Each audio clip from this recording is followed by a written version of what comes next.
Pernah nggak kalian bertanya-tanya, betulkah Indonesia dijajah selama 350 tahun? Logikanya 350 tahun itu lama. Kalau satu generasi 20-25 tahun, berarti 350 tahun itu sekitar 14 generasi. Kalau betulan Indonesia dijajah selama 350 tahun, kenapa revolusi baru ada di tahun 1945?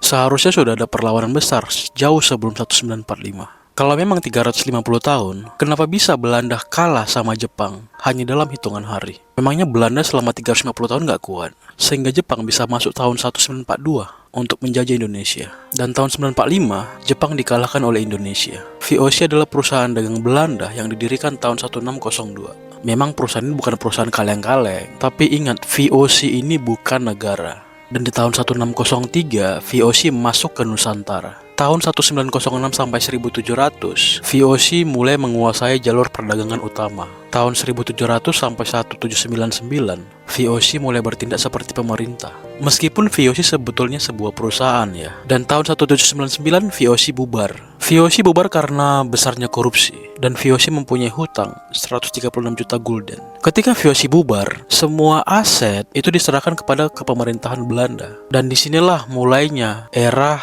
kolonial. Jadi kesimpulannya, dari tahun 1603 sampai 1799, VOC hanya fokus kepada perdagangan dan jasa, bukan penjajahan. Dari tahun 1800 sampai 1811, Nusantara diambil alih pemerintahnya oleh Belanda. Dan saat itu Belanda mulai membentuk sistem pemerintahan yang sangat kuat. Tapi di tahun 1811 sampai 1816, Perang Napoleon terjadi dan Inggris menguasai Indonesia. Dan tahun 1816 Inggris mundur.